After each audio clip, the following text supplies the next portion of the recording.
Tom Clark's 6M podcast is a Boink Studios production. And now, on with the show.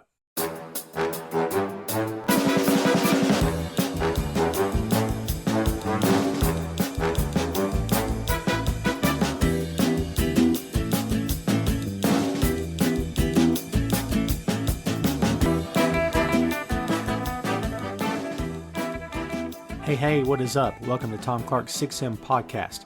I'm your host, Tom Clark, and in this episode, I'm joined by co-host Phil Lindsey. So we covered Speaker Box, which is, of course, the first of the double album, massive double album from 2003, the biggest double album of Outkast's career. And as we covered here on the pod the last time, we believe quite possibly one of the best hip-hop albums of all time. And Outkast, our assertion that Outkast's the best hip-hop duo of all time. It's a big claim, and it's subjective. Everybody needs to just calm down if you don't agree. It's fine. We're not basically here to change your mind. We're just letting you know what we like, what we enjoy. And hopefully you'll like the first episode. I thought it was a good episode. I thought we nailed it. And I think we gave every track the amount of time it deserved. And it wasn't easy because there's a lot of tracks. We could have kept talking on and on about certain songs on that album, but we kept it rolling. I think we said what we needed to say, and we got everything out there. And Phil and I both agreed that Speaker Box was much better, perhaps. And listen, kids, maybe upon listening to it again, if you haven't listened to it in a while, maybe you will agree that it's much better than perhaps you remembered it being. And that Big Boi deserves his flowers for his donations, his contributions to this album, which we did attempt to give him on the first episode. This time, we're going to what I can call side 2, but not really, album 2 of this massive double album, The Love Below. And this time, up to bat, it's not Big Boi taking the lead. It is Andre 3000. I can't wait to get into this. Got a lot of opinions here. I'm sure Phil does too. But before we get cranking, let's give you a reminder and give you this. Speaker Box, The Love Below, is the 5th studio album by the American hip-hop duo Outkast, released on September 23rd, 2003 by Arista Records. Issued as a double album, its length of over 2 hours is spread across 2 solo albums from both the group's members. Big Boi Speaker Box is a southern hip-hop album with progressive qualities and influence from the Parliament Funkadelic sound, and Andre 3000's The Love Below largely departs from hip-hop in favor of punk, funk, electro, psychedelia, and jazz styles while drawing inspiration from artists such as Prince and D'Angelo. The total runtime of both albums combined is 1 hour, 34 minutes, and 49 seconds. Yes, it's a classic. Yes, it's won all kinds of stuff. And as we said on the Speaker Box episode here, certified 13 times platinum, selling over 6.5 million copies. And that is just in the United States, kids. And that is your lowdown for Speaker Box / The Love Below. So Phil, after listening to The Love Below here, and especially after doing the Speaker Box episode, did you go into this one? Did you come out of listening to this any differently than maybe you anticipated? Did you remember it the way you remember it? Did you bump into anything, in other words, maybe this compared to the other album, Speaker Box? It's just a different viewing experience.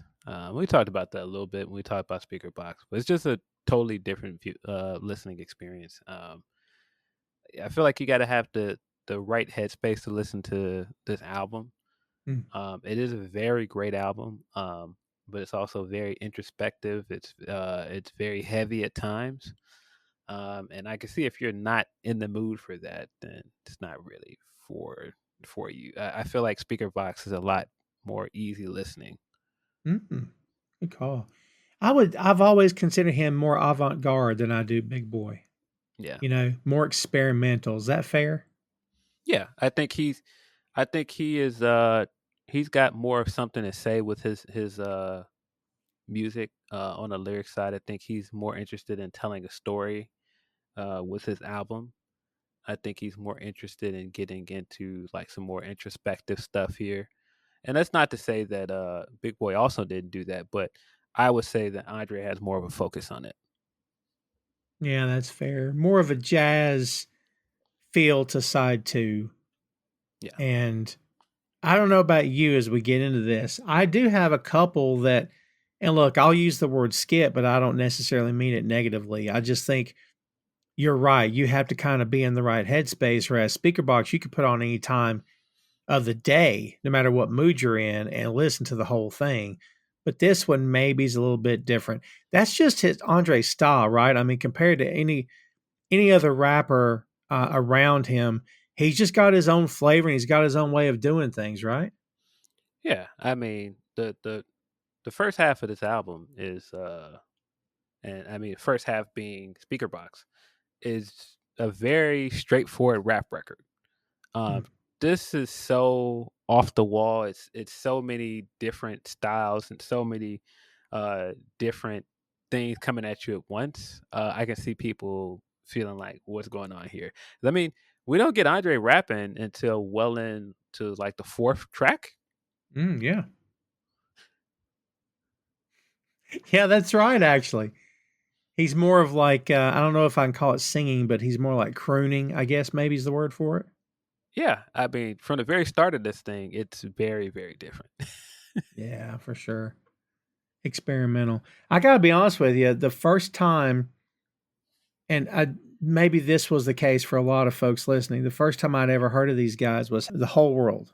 I remember a friend of mine had seen the video and had turned me on to it. He was like, it was just so all over the place and unlike anything he'd ever seen before in the rap genre. And so I immediately was drawn to it. A good kind of different. Like, dude, we talked about this on the other album, on the other podcast episode here, that that's why these two guys work so well together because they are so different. And I feel like on The Love Below, it's really, really, spotlighted how different Andre is from Big Boy, but not so much that it's like a shock to the system. It still fits. Do you believe it still fits with Speaker Box?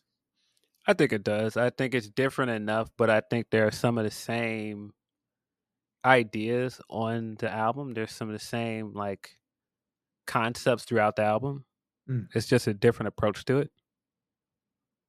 yeah, yeah, a different way of going about it. Yeah, because like I said, they're two different creators here. I mean, that's the yin and yang of it, right? Like, John and Paul are different enough that that it works and it clicks. We talked about Tribe Called Quest here about how Five Dog and Q-Tip are different enough, but yet when they circled back around and worked with each other on certain tracks, that it was magic and everything flowed together. That's kind of what we're seeing here. Man, I am still knocked out by the fact that it's been years. Like this was their last concerted effort as a group. That just blows me away, man. Like the more I listen to this, the more I want to see them back together. Do you think we're going to have that happen? By the way, do you see them coming back together? What do you think? I really would like to hope we get another Outkast album at some point. I don't know if I believe we will. If it at this point, it largely feels like it's up to Andre.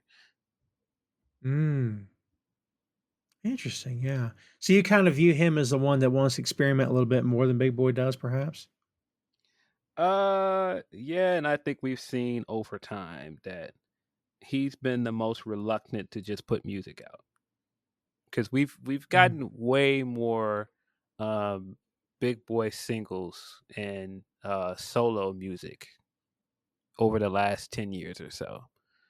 Yeah, People have that's been true. begging for an Andre album, and he just won't put it out. And I know he has music; he just doesn't want to put it out. And he's talked he's talked in interviews about not knowing what an Andre 3000 album looks like, not knowing um, what his music would sound like at this point in his life, rapping in his 40s, 50s. Mm, Um, and so I think it's a lot of reluctance on his behalf of putting music out. And I think that's why I say all the time when I think about it, it's probably just Andre. Even when they did that little run of tours where it's like their last shows, like they did the big 3 nights in Atlanta. They did Coachella and all that stuff in the same year.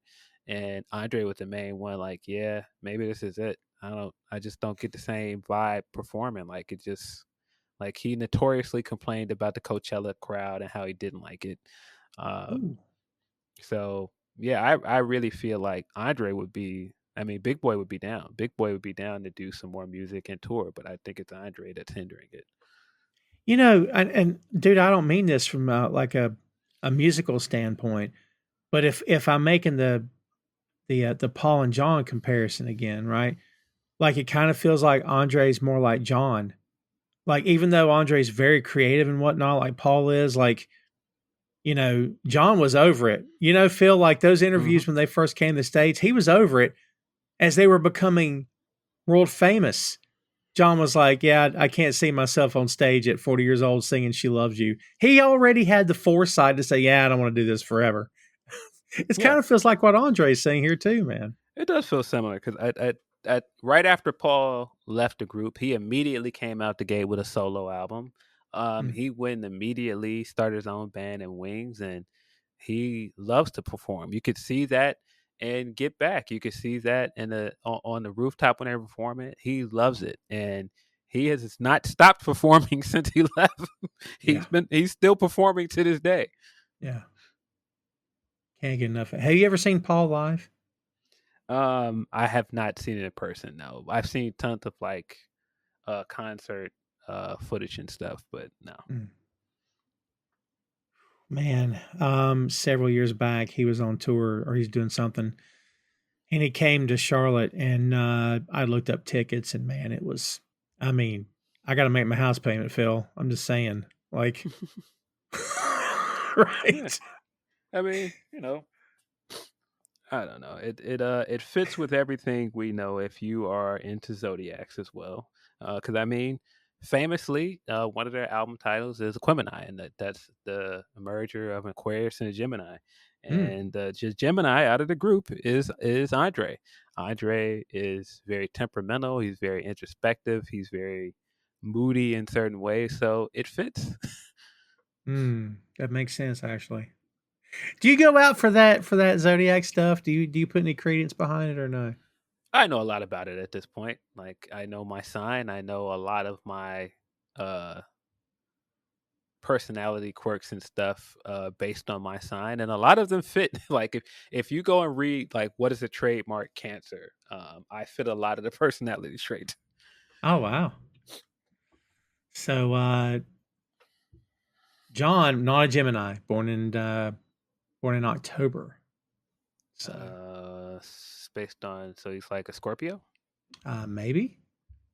Here I was trying to find some sort of connection, but I don't suppose there is one. But Yeah. Based or depending on what when his birthday is, he might be a Scorpio. I think it was October 8th, I believe. Uh, he's not a Scorpio. I think Scorpio is like the second half of October. Hmm. There you go. So he is a Virgo then, I think. Well, I happen to be an Aries, and I think because mine's March 21st, and I believe I'm within like a week or two of the next one. I believe is how it is, something Yeah. like that. So I Wait a minute. You said his birthday is when? October. think it's October 8th. Okay. He's not a Virgo either. I'm trying to think what comes before Virgo. I'm sorry. My memory is bad in my old age. Well, you're doing better than I am because I have no idea. Yeah, October 9th, excuse me. His birthday is October 9th. Then Hmm. he's a Libra. Ah, there you go. Yeah, it's Virgo, Libra, then Scorpio. I was trying to remember which order they're in. There you go. Well, let's see. We've got so kids as we tackle the love below. Let me tell you, there are some great tracks on this side, in my opinion. There are some that are like, not necessarily tracks. Everybody's going to have their own opinions, kids. So everybody, take it the way you want it. No worries on my end at all. And see if you agree or disagree with our review here. But we're going to get into it. So, album 2, disc 2, if you want to call it that, The Love Below, kicks off with an intro. It's a minute 27 seconds. I have heard Phil, and this is basically not a track, it's just spoken word, and he's not saying anything at all. It's just some say Atlanta, some say New York, some say Paris, France, but who knows where this flower grows, and that's it. But the music attached to this is awesome. It immediately signals you're getting a different album with this Hmm. side. This is not what you just listened to. This is a different vibe. It's more jazzy. It feels like, we just did Harlem Nights. It feels like that era, like 20s, 30s. There's not really a lot happening here, Phil, but it does set the tone for this album. Yeah. Yeah. When you listen to the first half of the album, it has a very southern feel, but it is again very straightforward in what it is. This side of the album, it feels like it starts like something straight off of Turner Classic Movies. Yeah. Yeah. um, it has like that kind of like Gone with the Wind kind of sound to it at the beginning, Mm. and it has, like you said, the jazzy feel, very Dizzy Gillespie, um, very band leader, kind of like interlude before interlude slash intro before we get into the actual play. Mm. That's a good call. Yeah. It kind of reminds me of the stuff Jay always does when he there's a thank you, you're far too kind. Like the lounge. His is more of a lounge lizard, I guess, instead of what Andre's doing here. Yeah. But yeah, not a lot to say about the first one. I agree with everything you said. And I do think it sets the tone. The first real track, of course, is going to be the next track. It's track number 2. 2 minutes and 49 seconds. Love Hater. Man, if you told Phil anybody this is on a rap album, rap hip hop album, they'd say, no, it's not. That's not true. Man, this is very different, but I'm kind of here for it. I kind of really like this song. What do you think about Love Hater? I love it, and this is, like I said, that their concept on both sides of the album is just a complete different approach, and how uh the last album, Speaker Box, it starts with like this amalgam of all of these influences and the music that Big Boy grew up on, the music that influences him in all these ways. And you get that same thing here, but all of the music is so different. Like even like that swelling guitar that starts uh Love Hater, it kind of fits with his style of music, like this like psychedelic, like Jimi Hendrix style music, but also when the song gets into its actual groove and what it actually is, it hits like this very Dizzy Gillespie, beboppy jazz Mm, music. I'm here for that. I'm a jazz guy. Are you a fan of jazz, Phil? Do you like it? Yeah, yeah, Yeah, I've been a fan for a long, long time, and I'm constantly like, downloading albums by different artists or whatnot. But that's um I guess that's one of the reasons I'm kind of drawn to this. You're right. And honestly, I really like this because it is very different and it does give off that vibe. The jazz drumming in this song is really good too, if you noticed. it is. There's a lot of attention throughout his side of the album and like just the percussion, and piano, of course, because Andre plays piano. Um, but yeah, I really love the song. It's very eclectic, but I think most this entire album, the entire double disc is very eclectic because it's very much built off of like the music that these guys listen to, the music that influences them. Good call. Is this in the movie, by the way? Because it sounds like it would be. It's very similar to some of the stuff that is in Idlewild, but I don't think this song is officially in there. It's similar to some of the stuff he plays though. Yeah, yeah, that makes sense. I still have not. I've seen bits and pieces of it a while, but never sat down and watched the whole film, and that's definitely on my to watch list, especially after doing these 2 episodes. Yeah, I'm a fan of this. If we didn't give you the run time, it is 2 minutes 49 seconds. There's not a lot of credits delivered here on the Love Below. Big Boy's on this, as is Kevin Kendrick, who's a keyboard player. He's listed here as one of the writers on this song. Yeah. And that's really it. But as we said, very different, very jazzy. but fits very much along with track one. Good way to kick off this album. Yeah. And I think the other thing that's kind of brilliant about just the concept is this album. You could easily say that this is a concept album because it has a Mm. very clear story, it has a very clear idea from the get go of what it is. Um, I mean, just the title of "The Love Below." I kind of have different interpretations of what it means.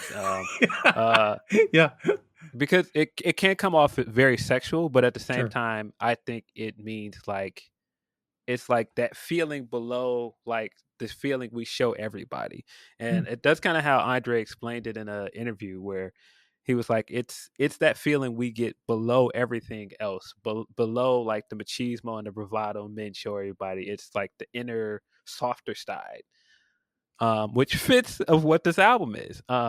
But he also uses the love below in a line later in this album, and I feel like he's kind of saying that um, the love below sometimes is like our baser instinct, like those things that like we think that we want in the moment, and you know when you kind of vibrate higher and find like real love and things that are like real in the world, it's above that. So it's a few different meanings, but just starting the album with the love below, and then and then going straight into love hater.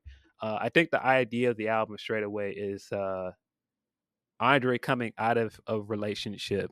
You could argue it's the Erica Badu relationship, and being kind of disillusioned, and then just telling this story about somebody that's disillusioned with love and trying to reconnect with what it means.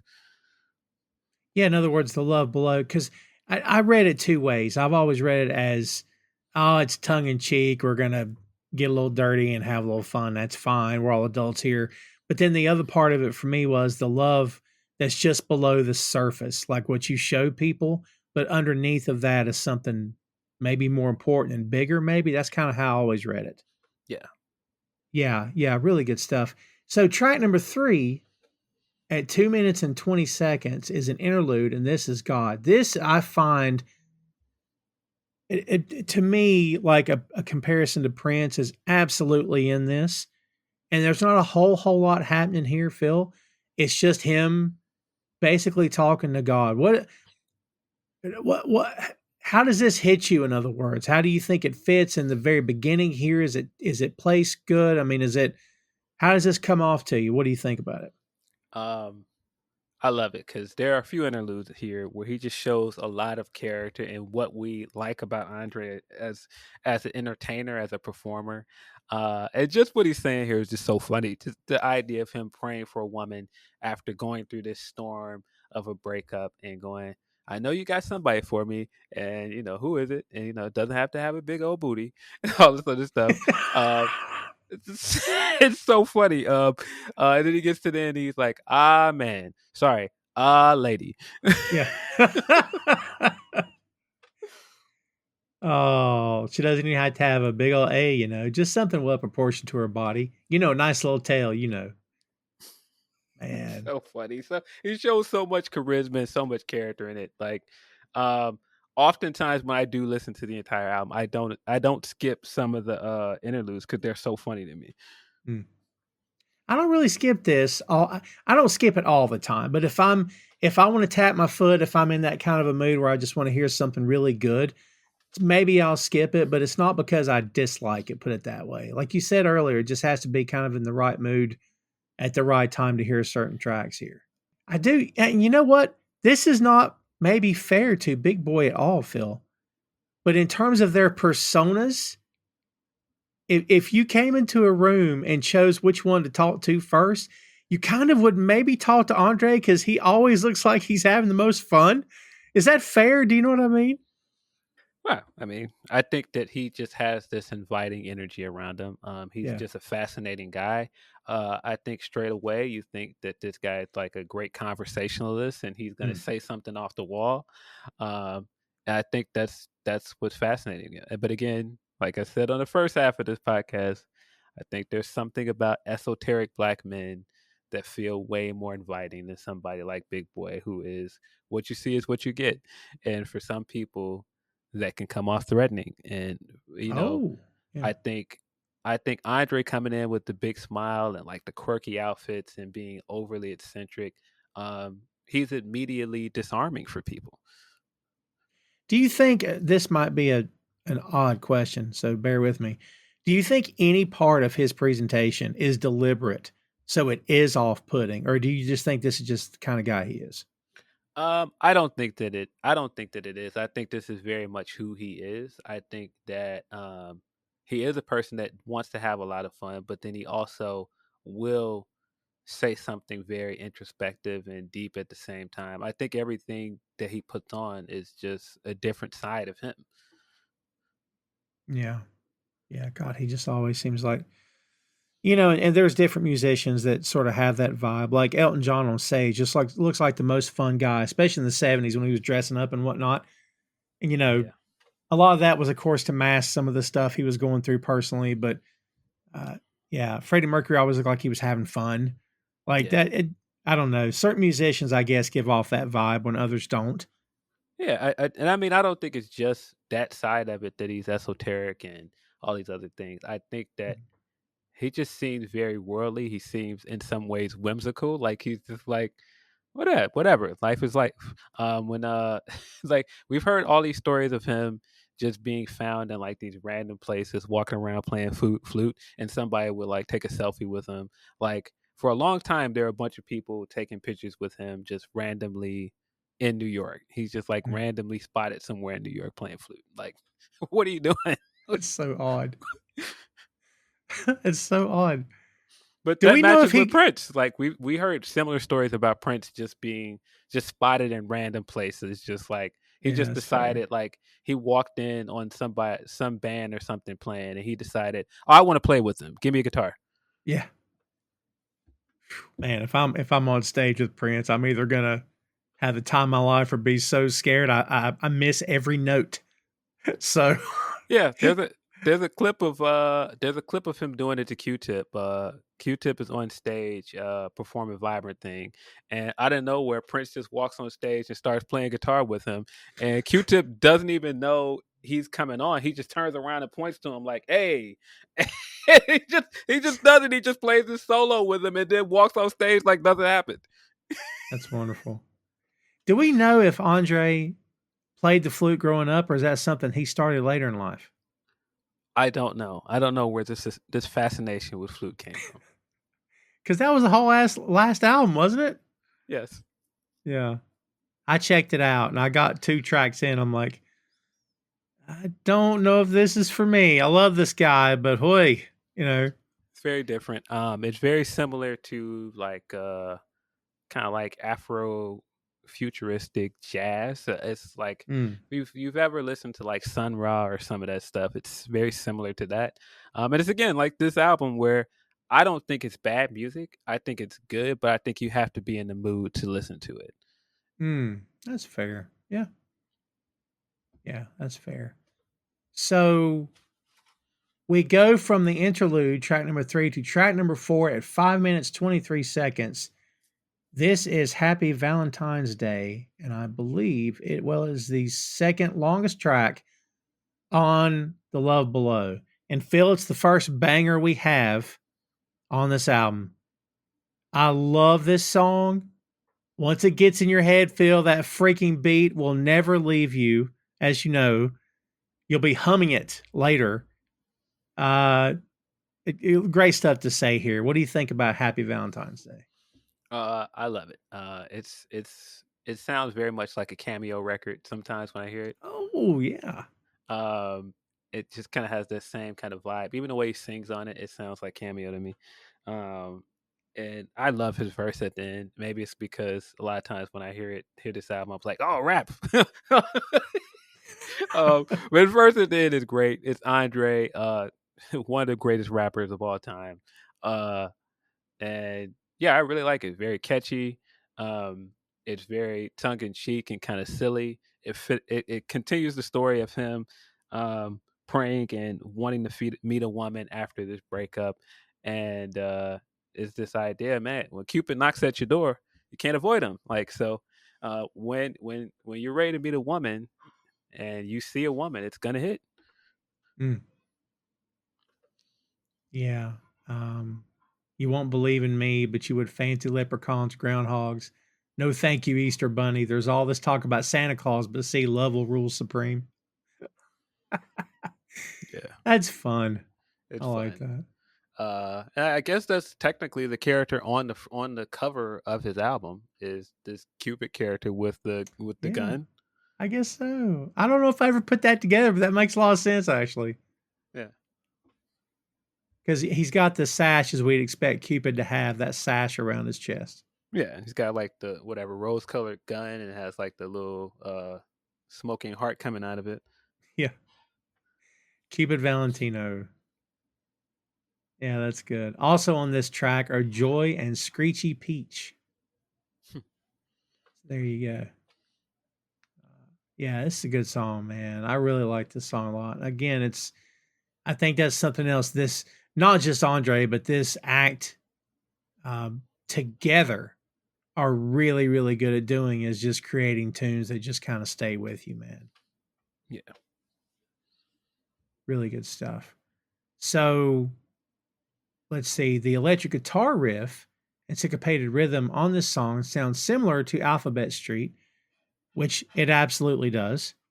It's not a direct sample, but Andre has cited Prince as a major influence, and in 2014 he said, quote, "The person who most impressed me was Prince. Michael Jackson was great, but Prince is heavy. When I say Yeah. heavy, I mean encompassing an entire world instead of one feeling. Heavy is when someone's going to give you their whole life, make you cry and smile. It's sexual. It's a commentary on the world. It's coming from a rawer place," end quote. What a great thing to say. He's dead on too, man. Yeah. I mean, yeah, I said cameo. When you listen to it, just like that guitar that goes throughout the song, it sounds very much like Prince. It does, yeah.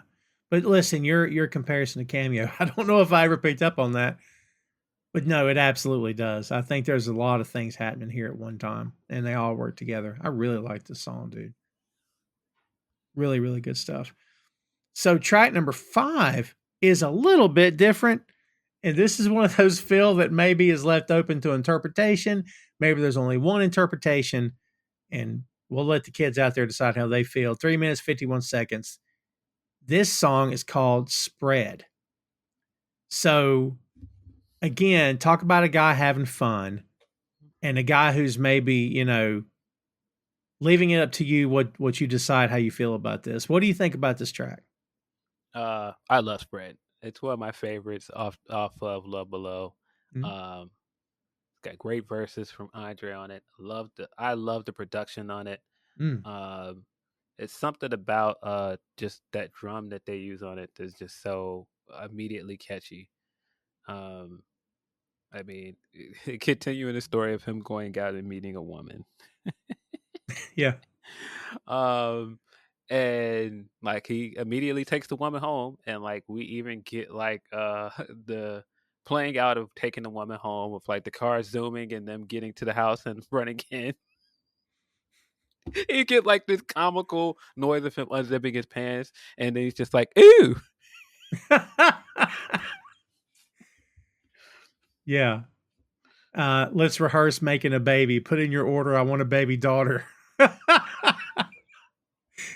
That's yeah, that's kind of to the point. So yeah, they and we have yet to mention, I mean, we're 5 tracks in here. We have yet to mention this ice cold persona that Andre's got going on here. Like, we start to hear this being mentioned more and more. I think it's mentioned in maybe 3 tracks on this Hmm. album, perhaps. Something like that. What do you think about that? Like this sort of like different personalities he's like manufacturing for himself here. I think it's with the theme of the Love Below. I think that um we put on this facade for people of who we are, and especially coming out of a breakup. Like, I don't want to come on too strong. I gotta show her my colder side. I gotta make her look like I'm too cool for you, like I'm not that into you. Mm. um And so he does that. He referenced that a few times, as well as the love below. And I think that's the point he's making of like, I can't come on too strong. Like I can't make her think I'm too into her. Like, um, yeah, he because he mentions it, I believe, in the interlude right after. It's like nah, don't nah, don't put on too much ice cold. Yeah. Right. Yeah, yeah. Yeah, this is I can't say I'm as into this track as I am Happy Valentine's Day. I like it, but I don't know that I'm as big of a fan of this one as I am of the other one. Uh, Yeah, I just love the story of it. I love the verse on it. I love that he plays out everything, like even towards the end where it has just like this kind of like jazzy horn section of him yeah, yeah. playing into like driving home with this woman. um Says I could be wrong, but pupils don't lie, and if they do, by God, they must fry. You know, like electric chair. The way you stare, I'm there. You committed a crime, and I'm the victim. It's good. yeah. Yeah. Again, man, he's just having fun here, man. That's how I read into this. I don't go too deep on this at all. I just feel like he's just having fun with it. So, yeah, good track, good track. And it leads directly to track number 6, 1 minute and 54 seconds. And if you thought the title Spread was a little risque, wait till you hear Where Are My Panties? So, again, Phil, something else to kind of make you chuckle. It's another interlude. It's risque is the word, I would say.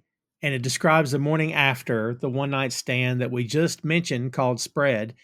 Listeners revealed to the inner thoughts of both the girl and Andre. And at the very end of the song, Andre begins to wonder if she is truly the one, but it's also subtly implied that he has a tendency to assume that his numerous sexual partners might be the one. By the way, the lady in question on this track is American actress Toni Hunter. So there you go. What do you think about the little interlude we have here happening here, Phil? I think it's very funny. I think it's such a great I think it's such a great play off of what the miscommunications are between men and women, and how we kind of talk our way out of situations, Mm, and how the woman is immediately like, oh my god, what does he think of me, like what is this going to turn into? And he just immediately doesn't even care. Everything she's worried about, he doesn't care about at all. Like she's immediately like, man, he gonna think I'm some kind of hoe, and he doesn't care about that at all. Like not he at thought, all. like he immediately addresses that. He's like, man, she probably gonna think I'm thinking she's some kind of hoe, but I don't care about that. I like that she knows what she wants out of life. Yeah, yeah. Um, and even like his immediate misgivings with what he wants to do, and like how he doesn't want to come on too strong, or throw out mixed signals. Um, he's like, but there's so many funny lines from his part of it. Ooh man, that was good though, man. Maybe she'll make me some breakfast. Oh, uh, that's really good. man, ooh, sweet as she want to be. I'm gonna lay in her hair. Yeah. And then he hits that where his eyes cold, where he's kind of telling himself, "No, no, don't do that, don't do that." That's a really nice change of pace. I like that change there. But I mean, just like this idea of kind of like appreciating her personality and being into her and being like, I just want to lay in her hair and appreciate her. And then his inner voice is basically like, nah, just feeling her booty. Yeah. I think her best line was "F that, I liked it. I was drunk. It was my birthday anyway." Something about that just cracks me up. Yeah, I think the whole thing is very funny. Yeah, But it's really I think good. that also plays into this miscommunication and like these ideas between men and women. Like I think some men think like women don't think like that. Like maybe she just wanted to go out and have a good time because it was her birthday. Like we sometimes attach things to it that isn't that deep. Mm. Yeah. Look, dude, men are not as shallow, Phil. Some of us, as women believe. Some of us are quite a bit deeper, but sometimes to our detriment, perhaps, we're a little too deep. I know I can be at times, you know? I think could go be both ways. I think that a lot of Yeah. times we think women are overly emotional or sentimental, and a lot of times they can be shallow. Yeah. That's fair too. You hear that, ladies? It's you too. So Yeah, I just think a lot of times we overthink situations on both sides. Yeah, that's fair. That's fair. This track actually leads to the last single that was released from this double album, Prototype. This was released as a single September 27th, 2004. And once you hear it, once you begin to start listening to it, you kind of understand why this was released as a single. This is a really, really good track, dude. This thing starts off with a great little bit of music. I mean, this is really good stuff here, man. I'm really here for Prototype. What's your thoughts on this one? Yeah, you can very much hear like the D'Angelo influences on this song. I think the guitar at the beginning is incredible. Mhm, Very Hendrix influence, but it doesn't feel like he's trying to just copy him or make a Hendrix song. This feels like an Andre song mhm. with other like influences, but just a very beautiful song. Just beautifully played. Great lyrics. I just think the idea of it is immediately relatable to anyone. Mhm. And I think it's such a great way to progress the story of the album as well, starting from this place of, you know, immediately starting with somebody fresh out of a breakup and being like, "Oh, I love hater," but then, "Hey, man, I think I can feel this again. I could be in this beautiful place again." And I didn't know that this has been covered by multiple artists, including Dram and Tame Impala. I didn't even know it had been covered. Did you know that? Yeah, I knew that. Interesting. This was this was the song to perform at one point. People, yeah, that would pick up a guitar and try and sing it. Yeah, Yeah. The opening guitar, the melody always sounded like Zeppelin to me for some reason until the bass kicks in. So yeah, I got Led Zeppelin vibes off of it for some reason. So Andre directed the video himself for this track and said the following about the concept, quote, "If M. Night Shyamalan had a wife who wrote romance novels, this would be it. I'd like to make a love video that is as hauntingly beautiful as the track itself. So rather than try to tell some disingenuous love story about an ordinary man and woman, I'd like instead to set our narrative in a tableau of magic realism," end quote. yeah. I've always felt like the video was very much influenced by Sun Ra. It feels like something Sun Ra would do, and just like this idea of aliens coming somewhere and being confused by everything that's going on around them. It had the same kind of Afrofuturism to it as well. Mm-hmm. Ooh, that's good. Yeah, for sure. And it's worth mentioning here, kids, also that we said earlier that there wasn't a whole lot of listings here in terms of producers and whatnot, but he essentially produced this entire album here.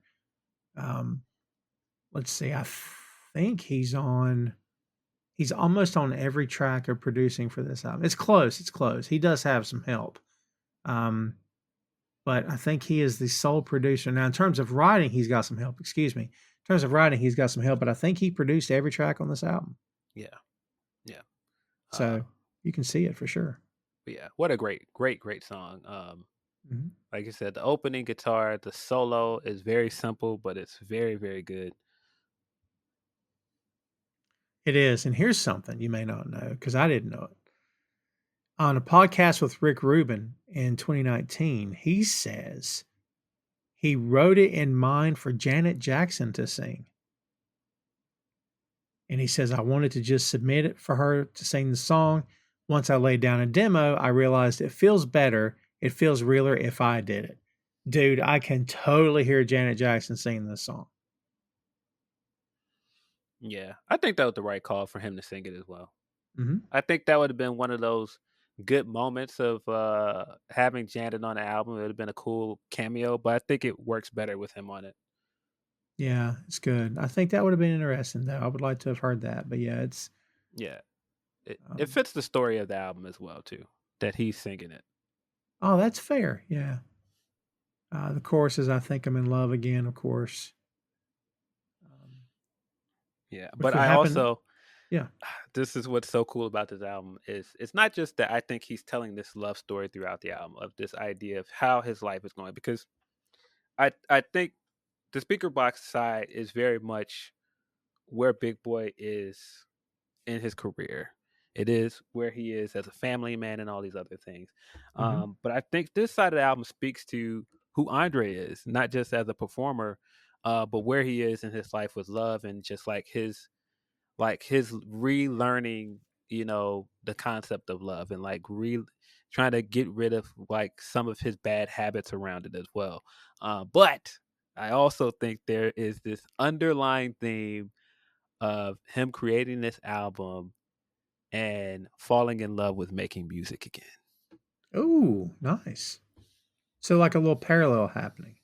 Yes. That makes a lot of sense. Which makes it tougher because he doesn't follow this up with anything, does he? I yeah, I think the idea behind it is I think that he was starting to feel like he was in a creatively stagnant place. Mm. And I think making this album put him in a place where I feel like I'm doing something creatively that I love again. I feel like I'm coming from a different place and doing something fresh and new. And like I'm enjoying doing this again. I'm having fun, more fun doing this than I have in a long time. Mm. Yeah. Yeah, that's fair. That makes a lot of sense, actually. Hey, kids, Tom Clark here, and did you know the very podcast you're listening to right now is available on boinkstudios.com. B-O-I-N-K, Boink Studios is the home of Tom Clark's Main Event, Tom Clark's 6M podcast, and Two Nations Under Ted, a Ted Lasso podcast. Visit the site today for links to every podcast platform, social media, special announcements, and a lot more. Check out the site and bookmark today, boinkstudios.com. From one track about a lady to a track featuring a lady, track number 8, She Lives in My Lap. Again, another risque title there, Phil. This one featuring the great Rosario Dawson, 4 minutes, 27 seconds. Again, Phil, it's one of those catchy choruses, one of those catchy songs that it's easy to just repeat in your head all day long. But I like this track, man. What do you think about this one? Yeah, I love this. This song isn't Idlewild. It's in a very, very sad part of the movie. Hmm. It's hard to think about it without thinking about where it is in the movie. Uh, but I just love how he paces this album. I love the story that he's telling for most of the first half of the album. Of hey, man, I think I can get back out there and try this again. Like had kind of something that could have turned into a one night stand, but I think that this could be a one, and I want to make a go at this. And then you Hmm. immediately get into prototype and like just um, this kind of euphoria of the newness of love, and then he immediately gets into the oh man, this is the actual being in love part and arguments and stuff that come with it, and the kind of the caution of stepping my foot in and making this a real thing and committing to it. Oh, I like that. That's good. Yeah. Um, yeah. I mean, like you said, like there's a lot of stuff going on here. And this guy, I love that what you said about sort of the compare contrast between, kind of Big Boy being, not that Andre is not confident, okay, but Big Boy being very confident. He's got his sons on the album, and he's sort of, he's in lockstep. He knows what he's doing, or like he knows what he wants. And then you have side two with Andre, who's kind of asking a lot of questions, like, is she the one? Is this the right thing to do? Who am I right now? Do I love this person? Does somebody love me? Like it's very much like he's still trying to find himself, but like you said, reconnecting with music. I mean, at what point do these guys look at each other and say, man, this is going to fit together really well? Do you think they had that moment, or were they just busy working on their independent albums to really understand how it was all going to really gel and fit together? I don't know. I have to wonder if they didn't actually listen to it in full until it was actually done. That's a very interesting question. I don't know. Hmm. But to your Paul and John comparison earlier, uh, you can compare like that dichotomy of where they are in their lives to I Got a Feeling, and how Paul is Ooh. very much in this in a very happy place. He's in his relationship with Linda, and he's over the moon about where he is in love. And then you get to John's part, and he's just like, everybody had a heart, yeah. Yeah. uh, it kind of feels the Right. same way with this, where I think we get a line later in this album where Andre very much makes it known that Big Boy had to mature early because he had a kid early, and he's kind of maturing where he is as a dad and as a family man. He's married and all these other things, and Andre's in a totally different place. He's in a totally different place, not just as a father, but also trying to understand like what he wants out of life and what he wants out of love. Mm. Yeah, that's good. That's a good point. Yeah. Because you know, there again, feel like there's a little something for everybody here, right? Because like, no matter what your current situation is, you can probably attach yourself to one of these songs on one of these albums and sort of understand what the guy singing it or rapping it is doing. Like, you kind of understand. There's a lot of different themes at play here. It makes a lot of sense, actually. Yeah. So Rosario Dawson's part of this. She says that Andre called her to come in and do the video. That she ended up in the studio singing on it a little bit. And then it was like, well, now it's not going to be like a music video anymore. It's just going to be like a Michael Jackson Thriller mini movie. Now it's turning into Idlewild. And she says, I think Andre 3000 is absolutely remarkable and really, really incredible, just beautiful. So she had a great time. We got to give a massive shout out to Rosario Dawson, Phil. In the world of geek culture, she is a goddess. Uh, she's awesome. Like, I love this chick, man. Yeah, love Rosario. I've been a big fan of Rosario for a long time. She's great in Ahsoka. She's been great in everything she's allowed to do. Um, yeah, has a list of relationships that people might not know about, other than like recently Cory Booker, for some reason. Oh, yeah, yeah. For some reason, he's. I But like the way you put that. I mean, imagine Rosario Dawson and everything we know publicly about her, and thinking, okay, this woman dated Cory Booker and reportedly Jay-Z. Huh? Reportedly, JC. Oof. Never been confirmed from what I understand, but that's been the rumor for a long time that they had a relationship. Hey, man, she's Luke Cage's girlfriend. I'm just saying. On the show, anyway. I'm just saying. So, yeah, that's cool. God, she just seems so classy, too, man. Like, I don't think I've ever heard anything negative about her. Anybody that's worked with her has ever had anything bad to say. She just seems like a class act, man. So that's cool. So we go from that. Track number 9, kids. Buckle up and hold on because this is Hey Ya. 3 minutes, 55 seconds. Phil, is this the most remembered, most memorable song off both these albums? What do you think? Yeah, I think it's either Hey Ya or Prototype. Mm. Those are definitely two of the biggest songs off of this album. Uh, Massive single Hey Ya was. This was definitely one of those. They played it enough to make you tired of it. Yeah. But man, what a great single! What a great song!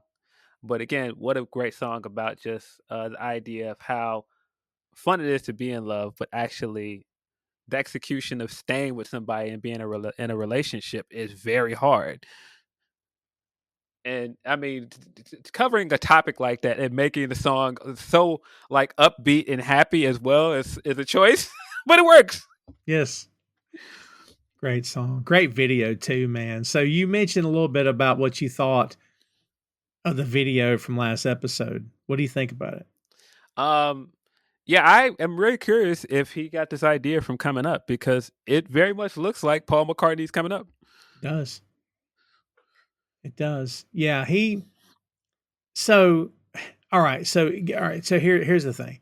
The video features Andre and his band, The Love Below, which is all him, recreating the Beatles' performance of I Want to Hold Your Hand on the Ed Sullivan Show from February 9th, 1964, with 3 stacks playing all the different members of the band.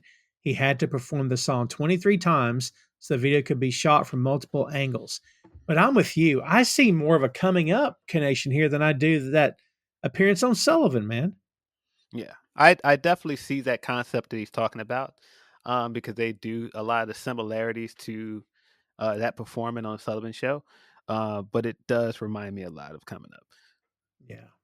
This was actually the second single released off this album, August 25th, 2003. It went platinum and it hit number one on the pop charts in multiple countries, including the U.S. Billboard Hot 100 chart, racked up numerous accolades, including a Grammy Award for Best Urban Alternative Performance and a ranking of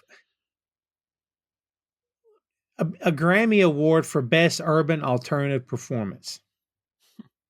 Phil, that just feels like a why did just give him best rap song? What are we doing? Why you know what I mean? Like, what is that? Yeah, it feels like a made up. Doesn't it? It feels like a made up genre just to keep certain songs out of certain genres. Yeah. Which is annoying, but Yeah. whatever. Jesus. It's the Grammys. It is the Grammys. It's worth mentioning also, it's number 182 on Rolling Stone's list of the 500 greatest songs of all time. If you believe in that sort of thing, kids, if you subscribe to that sort of thing, then you'll be happy about that. But I, however, believe that every countdown is so subjective, you can't get too excited or too pissed off either way. You can, I guess, but it's kind of weird. Brian Barber directed the music video, which won Video of the Year honors in 2004 at the BET Awards, Soul Train Music Awards, and the MTV Video Music Awards. I mean, Phil, the video is as memorable as the song, isn't it? Yes. Yeah, really, really good. And let's see, the first single from his part of this album, of course. And he says about it, quote, "Hey Y'all is pretty much about the state of relationships in the 2000s. It's about some people who stay together in relationships because of tradition, because somebody told them, you guys are supposed to stay together. But you pretty much end up being unhappy for the rest of your life." He also said the song is not autobiographical. It's more like fantasies or tangents based on real life. Moments from my life spark a thought when I'm writing. The story was set in the 50s, so the song was me trying to do a Woody Allen kind of thing, a humorous kind of honesty. Yeah.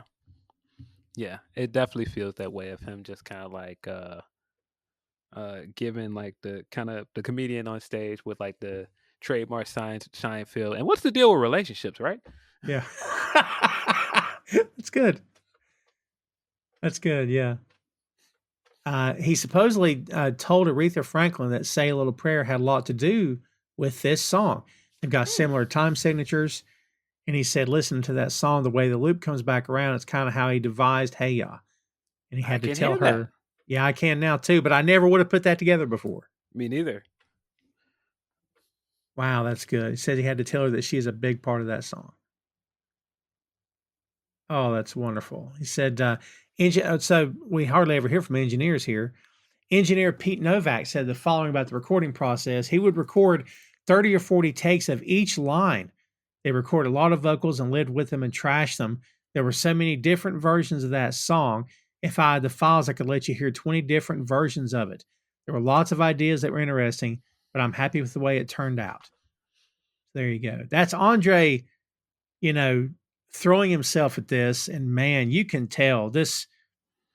I don't know if this song feels like the product of a lot of hard work, but man, this is a perfect song, dude. I can't find anything wrong with this song.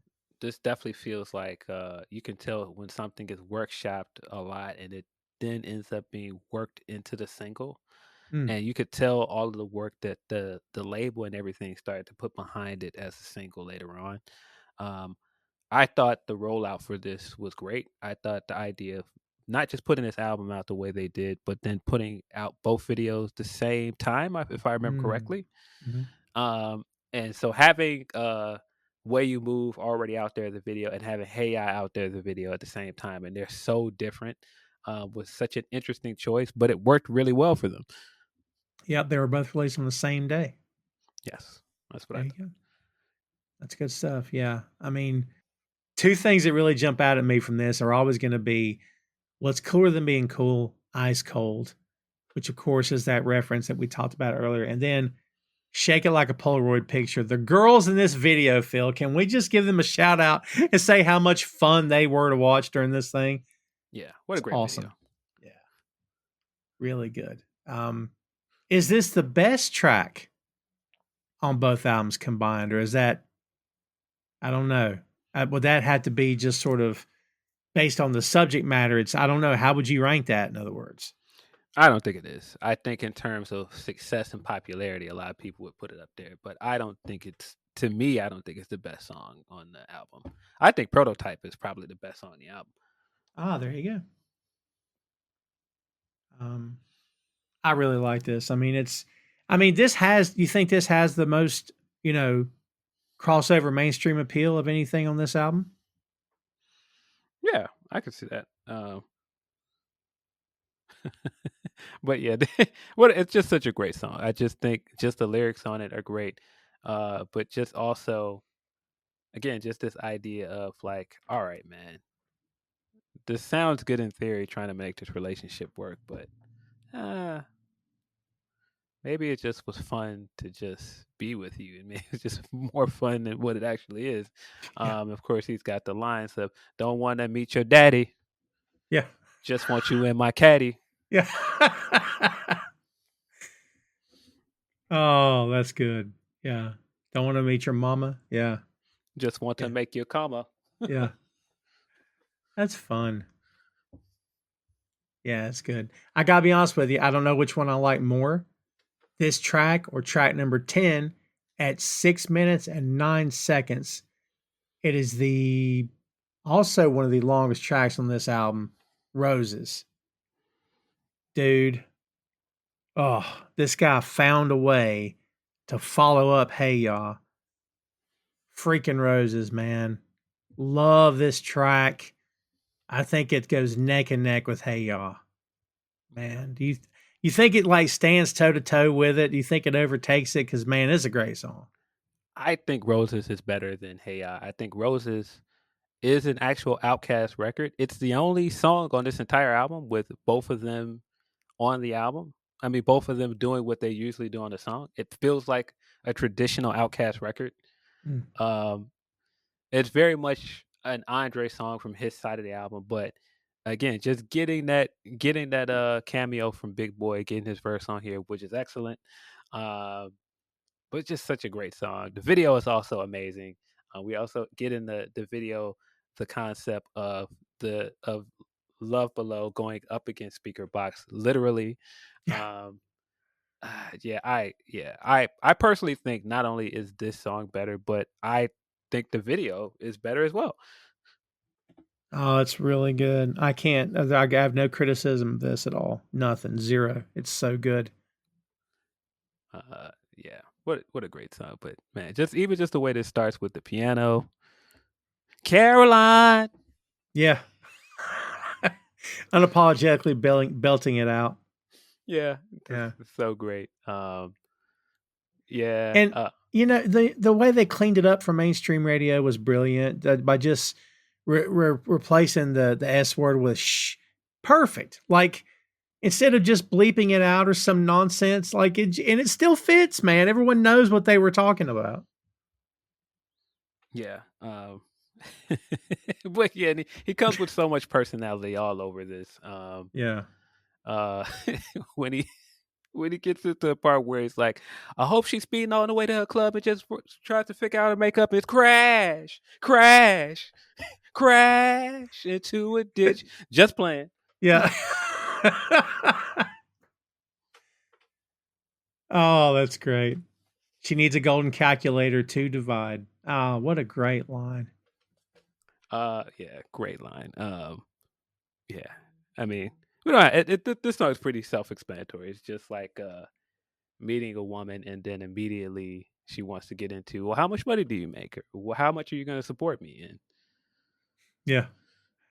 Which we also got the Big Boy line of, I just want to get into your support, bro. I don't want to support you. Yeah. And uh, man, his rap on this is awesome. yeah, love his verse on this.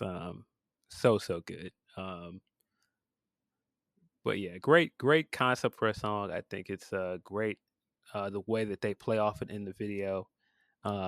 They kind of do like this Grease Yeah. parody Yeah. for the video. That's like is really great. Um, yeah, Yeah. It's not as date rapey as Grease is, which is no, good. uh, no, but and I mean, consent is a big part of this side of the album because, I mean, even on Spread, Andre tells you like nature knows that I want you, but only if you want me to. Yeah, yeah, yeah. Yeah, there you go. Yeah. Yeah, this is let's see. Roses is uh the second single released from this album, released March 1st, 2004. Took I mean, this album all right, so this album was released September 23rd. It took that long because they had so many hits off this. It took this long to get to Roses. Isn't that crazy? I mean, Prototype was a full year after the album came out, and that was the last single released. And this was March of 2004. It took that long, man. It's crazy. Yeah. Yeah, really good stuff. So the music video is loosely based on the musical West Side Story. Could put that together for sure. They're Andre and Big Boi are from rival high schools and come together to fight for the affection of Caroline.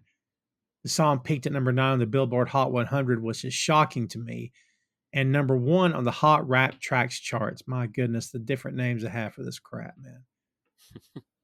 You know what I mean? Like, yeah, really good stuff. And you're right; it's the only song in Love Below to feature Big Boi. Yeah. It's nuts, but yeah, this is man, what a great song! What a great freaking song! And the fun of this, the tongue in cheek, the everybody's smiling, having a good time, like it for me. And I know track number 11 is not an actual song; it's just an interlude. But dude, this sounds like vaudeville to me. Two characters on stage, it's just good day, good sir. Again, not a track fill, but still fun. It still maintains the mood of this album, right? Yeah. I like that you can tell that Andre had like this creative relationship with Farnsworth Bentley. Um and this interlude is very funny. It seems like they're trying to have like the most respectful back and forth ever. It's so funny. It kind of Dude. reminds me of what is the movie, the Boots Riley movie? God, sorry to call you. Where Ah, where a guy's working in a call center, yeah, yeah, and yeah. and then he meets his friend in the front, and they're arguing, and they're trying to have like the most courteous argument ever. And it feels the same way. Every time I think of this, I think of Close to Spectacular. Yeah. How so? Open your eyes. Spectacular's right in front of you. Whatever you say, you're spectacular. No, I'm fantastically well. Yeah, That's very funny. funny interlude. Yeah, that's really good. Um, and again, it feels very vaudeville to me. Very, again, having fun with this, and still we keep finding differences from Speaker Box, but it's just a different vibe, which I think this just maintains. Hmm. So, track number 12, Phil. Behold, and I can't even say behold, it's behold a lady because I want to sing it when I read it. 4 minutes and 37 seconds. You talk about starting a track off and just grabbing your attention. Freaking love this track. And I again, dude, we got Hey Ya, we got Roses, we got Behold a Lady, all sort of basically in a row. Like, man, what great songs, man. What do you think about this one? I love Behold a Lady, but again, I love this idea of a story that he's telling of him getting lost and trying to find this new relationship and just being bored. And like, this is where he's at with dating, like uh, getting the roses and trying to date and finding out, like, oh, this is what dating is now. Women that just want a pocket watch. That's not fun at all. And so now you get to Behold a Lady in this song after this, where he's just like, nah, let me see what the older women are talking about. And like, this is actually a woman. This is a lady. Like, this is like, she's got like class. She's sophisticated. Um, and I just love that idea of it, that this is this guy that's like trying to find a lady, and like we're watching him go through all the paces of it. It's so funny. So good. And the bit at the beginning when he's talking is great. Distinguished dogs, clean up your acts. Pull up your pants, ladies and gents. Please act like you got some sense. Uh, Yeah, where do all the good girls go? What clubs they hang at? Which is nice because like he's being all prim and proper, and then he wraps it up with that, which is good. Uh, and again, a very memorable song here. Uh, hard to forget this one. Don't want to forget this one. Man, what a good song. This is what a way to follow up here as well. I mean, depending on your take on the rest of this album, you could maybe say this is perhaps this not maybe not the strongest track left, but maybe one of the closest to it being strongest tracks left on this album. But we'll get there in just a minute. Yeah, this is again, I'm a big fan of this, and like we said, it's upbeat, it's playful, it overemphasizes Andre's desire for perfection in a lady, in contrast to the cliche lady. Although most of the album is fictional storytelling, this may give insight to Andre's experiences with losing an ideal woman, which made him appreciate them more. It can be seen with within the lyrics of the song. I think that makes a lot of sense, actually. Yeah. Really good stuff. So we follow that up, track number 13. We have Pink and Blue happening. Aaliyah is on the intro. Man, can we take a second and just talk about Aaliyah for a minute, man? You know what I mean? Yeah. Leah is great, but thinking of the making of this song and who she was attached to at the time and who this song is probably about gives you the icks. If I am correct, this is around the time of the rumored relationship with R. Kelly, and this was around the time of their relationship, and very youngly at the time, dating an older man, which Yeah. but great reference at the beginning of the song because that Age Ain't Nothing But a Number is a great record, great Aaliyah record, but it's been tainted by things we know later. Um, but used in a very different way in this song. Thankfully, this is not Andre 3000 talking about dating younger women. This is Andre 3000 going the opposite way and talking about dating older women. Yeah, because the R. Kelly stuff does not age well, Phil. Yeah, there's some R. Kelly stuff when you listen to it now. It's like, oh no. There's a vibe record. You know, the You Got That Vibe. Great record. Yeah, yeah. But towards the end of it, R. Kelly's doing ad libs and he's saying he's naming all these women that got the vibe, right? She's got it. And at one point he said, Lil Leah got it. And I'm like, Oh man. yeah, a lot of stuff did not age well. Yeah, we won't have to give the guy any more play than he deserves. Yeah. He's still locked up. He's still locked up, right? He is. He belongs there. Yeah. Oh yeah. Yeah, for sure, for sure. Yeah, another good track here, man. Like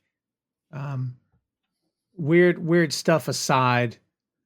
A little bit of a lay on here, which is nice. And man, somebody we lost way too soon, dude. Gotta say. Gotta say, man. Yeah, I really like the tongue-in-cheek humor on here a lot. Some of this stuff may not age that well. Like some of the like the baby talk stuff at the end isn't all that great, but I still really like the song a lot. Yeah, it doesn't break down like you think it would. From that intro, you expect something, upbeat and, up tempo, and it's very slow. Like it's very methodic. It's kind of one of those. I like the song, Phil, but I'm not going to tell you I've never skipped it because I have skipped it in the past. I mean, I do enjoy it, but it is one that, again, I kind of have to be in the right headspace for. Do you know what I mean? Yeah. But yeah, it's just a different, like I said, just a different vibe. Andre fantasizes, like you said, about having a relationship with a woman who's older than him, and yeah, that's again a few different things happening here, but still a good track. I like the Claire Huxtable shout out. Different. So yeah, that's kind of cool. But yeah, again, just him doing his thing here and experimentation. I guess I could call it to some degree, just doing a little bit of a different sound too. So I'm okay with that as well, actually. But yeah, something just a little bit different. So We go from that to track 14, Love in War, which is only 3 minutes, 25 seconds. And Phil, we're back to the more melodic, sort of tap your foot, kind of enjoy it kind of thing. Um, Sounds more like a pop song than the one before it, I would say. And let's see, yeah, like we said, track number 14. Man, I love the sound on this. The production on this is great. What's your take on this one? Yeah, it sounds very like 80s pop.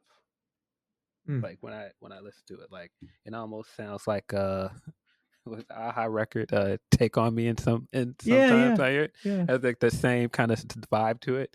But I like this. It's very catchy. Um, yeah, it's kind of the same vibe of him trying to understand love and trying to understand like what is his hang up, what's stopping him from falling back in love, and what is his hesitance. Yeah. Um, let's kiss, not fight. Try to do what's right tonight. Make love, not war. What the heck are we fighting for? Yeah. Tonight we'll make the prettiest song that no one will ever hear. Yeah. Like, man, it's just, boy, I would have to assume Andre's getting the ladies when this album came out. Because, man, you talk about a guy showing his softer side. Holy crap. It's all over this album, isn't it? It is. Yeah, that's good. It's very much him showing his like weirder, more eclectic, eccentric side, but at Mhm. the same time, he's getting to it. He's getting to the relationship stuff, the softer side. I gotta imagine you're probably right. Yeah. Yeah. Um, by the way, we've talked a lot about him. Of course, this is his album here of the two. Did you ever check out the Hendrix flick he was in? Yes, I think he was great in it. I thought it was Um, great. Yeah. I really like the idea also of taking one part of somebody's career and focusing on that as the biopic instead of trying to cover their entire career, because Mm, you can cover a defined story. Now, I know that some people did not like this movie. It wasn't received well. There's some controversy around it. But I thought it was a yeah. really good movie. I thought it was a good way to cover his time in Europe before he turned into a megastar and turned into the guy that we know today. I thought he did a great job. I thought he had his mannerisms down pat too. Yeah, I thought he sounded exactly like him.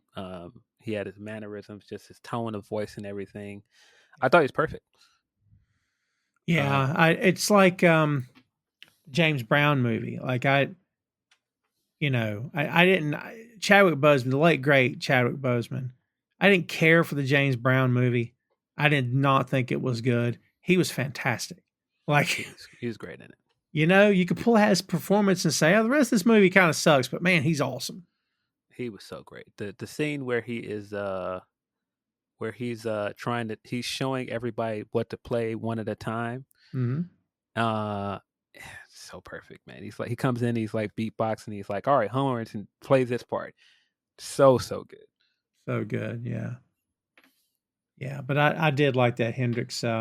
Again, I liked him. I can't say I loved the movie, but I liked him quite a bit. He really stood out. Like, it's a shame it didn't get more praise. What about Four Brothers? Did you check him out in that? Uh, yeah, I like Four Brothers quite a bit. Yeah. I love of course it's Mark Wahlberg in his action movie bag. He's giving you the one liners. But I think he's a Yep. part of a great ensemble cast with Tyrese is in it as well. Tyrese is very funny and entertaining in it. I think Four Brothers is a great movie. It's a John Singleton movie, isn't it? I think so. Yeah, I think you're right. Yeah. Yeah, he's great in it. Yeah, the one part where he runs out and stabs the guy. He's like, "I got kids, a family." I haven't seen that in a long time, man. It's good. Tyrese gets on him. He's like, "What are you gonna do? Bite him with your big ass teeth?"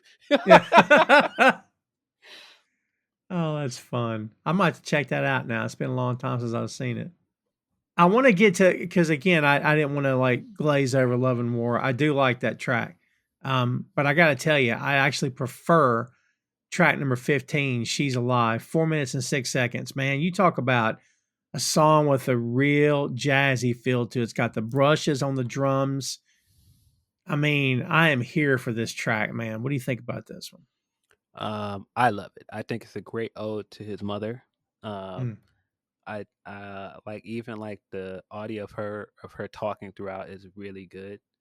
Um,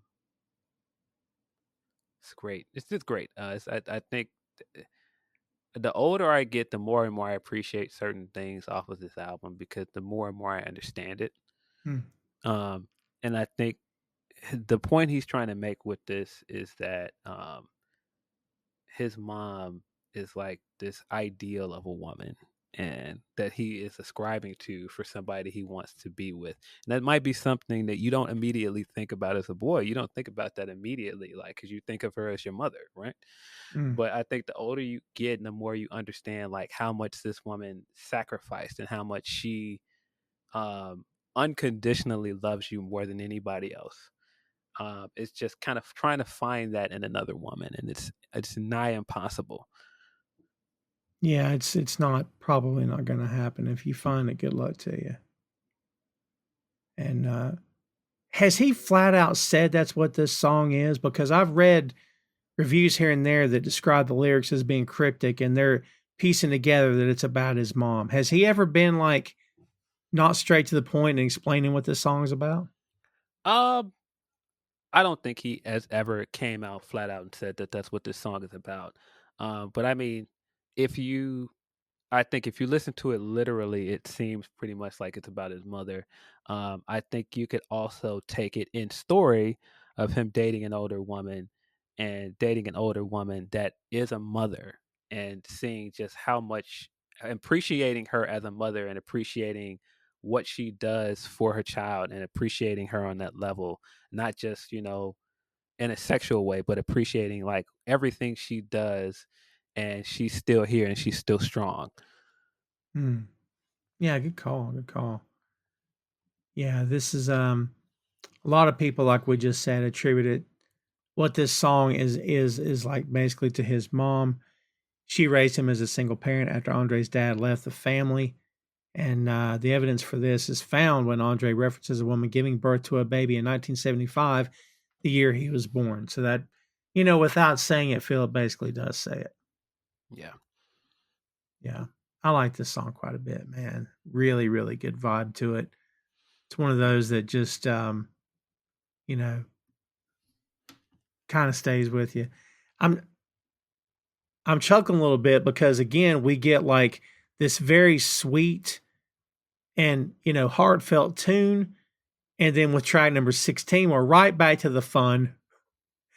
Dracula's Wedding with Killis. I mean, dude, this is so much fun, man. I don't know if it kind of hits you from out of nowhere because maybe you're not expecting it. But I really like this track, man. What do you think about Dracula's Wedding? It's so silly and kind of campy. I really like it. Khaleesi's vocals on it are great when she comes Yeah. in. When he's, he's doing this really like goofy part towards her entrance into the song where he's like, "Oh, wait a minute, here she comes." Oh, that's really good. Y'all I've ever wanted, but I'm terrified of you. See, my cast may be haunted, but I'm terrified of you. That keeps Uh that. Yeah. yeah, I love it. I love this idea that if you're keeping up with the story at this point of like um he's kind of terrified of this idea of being in a committed relationship and being in something that lasts. Um and but also understanding and appreciating all these things about her and like, man, she's dope. And like even her her part in the song where she's explaining how great she is and saying, plus I make great peanut butter and jelly sandwiches. Yeah. um but I like I said, I appreciate like everything he's getting to at this point of like, man, trying to date and trying to see what's out there and then meeting somebody unconventional and being scared by that. Yeah, yeah, him trying to, it feels like the idea of balancing do you want to be happy? Are you ready to grow up? Or are you just too scared of, can you handle it? That's kind of where I'm at with this Yeah. guy on this album. Like, he wants that life, but like he doesn't know if he's mature enough to handle it. He doesn't know if he can take it yet. So like he's terrified of this girl. That makes a lot of sense, actually. I really like this one. I don't know if this would have been released as a track, but I think it would have been a fun song to release, actually. I think the video would have been great too, by the way. Yeah, it's a fun little B Yeah. side. I think that this album would have been a lot of fun to do something like Michael Jackson did, where he just made a bunch of songs into like little shorts. I think this would have been a cool short. Yeah, I agree with that. Yeah. A little something, something. Yeah. Speaking about this guy trying to find love, it's evident by track number 19. And this is not a track. I don't know if I call this an interlude, but it's just a little something. It's only 20 seconds.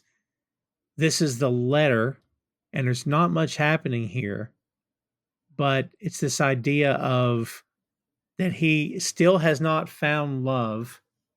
And the real story on which this album is loosely based on, supposedly, because I think, again, we get conflicting reports here. Is this album fiction? Is it based on something real? It's explained in the last track of this album, but the letter doesn't do a whole lot, Phil, but it just adds another layer to the story. Yes. Yeah, I think most of this is just his fictionalized story of trying to learn what does love look like as an older man, and just like everything he's been through, being in a relationship where he thought that's what he wanted, and that he was ready to settle down, and then getting back out there and then trying to settle with somebody again and being very scared off by it again. Um, Mm, so I think that's mostly the gist of it. yeah, yeah. And we go from that to an instrumental. Again, Phil, out of nowhere, not knowing what to expect here. And this is basically, we can't say a cover of John Coltrane's My Favorite Things, but I guess maybe a reimagining or a reinterpretation or something to that effect.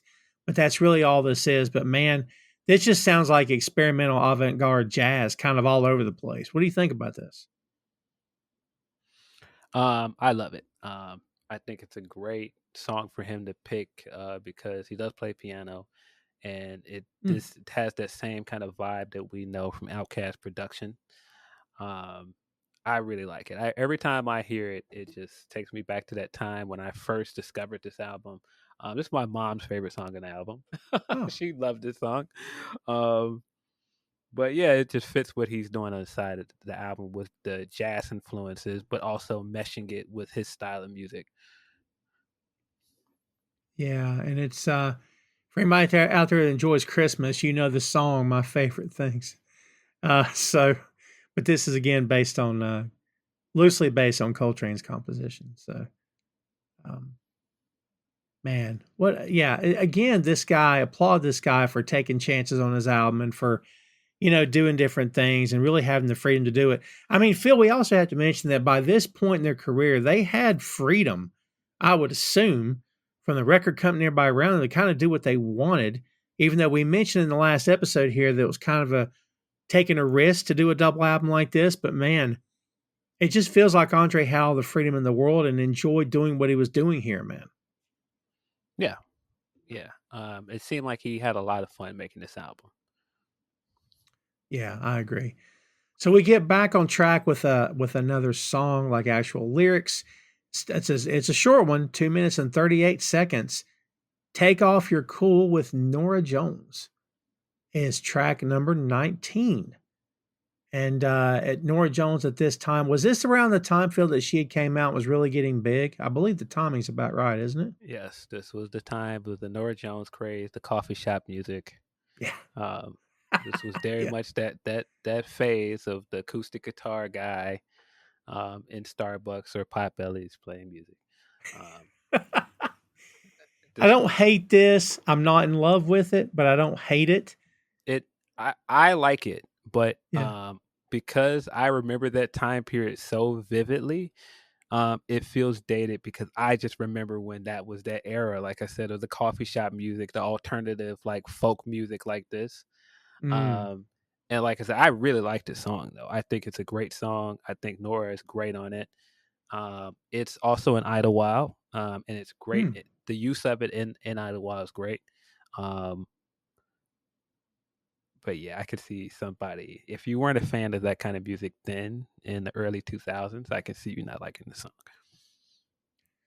Yeah, I mean, it's again, I don't hate the song. It definitely, if that's the vibe it intends to give, it absolutely nails it for sure. It's that coffee shop, kind of a rainy day, kind of gloomy outside, because that's the vibe it gives me every time I hear it. Yes. But it also does a great job of progressing the story because it seems like this is a woman trying to tell him, like, you don't have to put on the ice cold character for me. Hmm. You can just be you. You don't have to be cool. You don't have to wear a mask with me. Just be yourself. Yeah, good call. Yeah. And talk about getting different, man. We get different again because track number 20 is Vibrate. This is the longest track on the album. It's 6 minutes and 38 seconds. And this song basically about masturbation. So again, like we're all adults. No cheesy giggling kids, but it's also about being in control of your own destiny and not allowing other people to dictate them. And the drums are played backwards here, which is very different. Taken from the song She Lives in My Lap. So it's already been heard one time. They just play them backwards. Again, Phil, this guy's experimenting and doing his thing. This song has a much different vibe, I think, of anything on this album. Um, I love the vocals that are Yeah. happening behind him, and the refrain, and of course the jazz horns back. Phil, it kind of fits along with everything else he's doing here, doesn't it? I think it's a great reprise of kind of the story so far Yeah. of where he's at by the end of the story. That, it's kind of incomplete. He still hasn't found love. But it's also like this recollection. And that's why I like that he does the backwards drums from She Lives in My Lap of kind of like recollecting being in a good relationship and being in a place where there is good things, but there's also the negative sides of a relationship, like arguing, fighting. But also kind of understanding like, um, in order for love to work, you got to work at it, man. And Mm, you cannot stay in this lower place and, hide behind, you know, whatever your conceptions of what a man should be in a relationship and what a relationship should look like. mm, You got to be full into it, and you got to, to the point that he's making of, vibrate higher and get to a different place in your understanding of not just your relationship and your partner, but of yourself. mm. Yeah, that's good. Like none of it's easy, right? Like none of this No. album is love is easy. Like nothing really comes that way. I mean, some of the songs are fun and playful, but again, this guy's really working hard to find it. You know what I mean? Yeah, and I love that he does it. I love that he tells a very complete story with it, but it's not like this easy bow that he puts on it at the end of, oh, well, I found love and everything works out. See, you can break up with somebody and then that you can eventually find somebody that does work. No, sometimes that isn't the case. Sometimes you end up working your entire life trying to find that person that is you're meant to be with and trying to figure out why you have so many issues with love. And I think he does a great job of not just dissecting other relationships he gets in throughout the album, but dissecting his relationship with his mother, dissecting like his relationship with, his own masculinity and all these other things. Mm. It's a very deep and introspective album. Oh, it very much is. Yeah, and I think Vibrate fits along with that theme quite nicely too.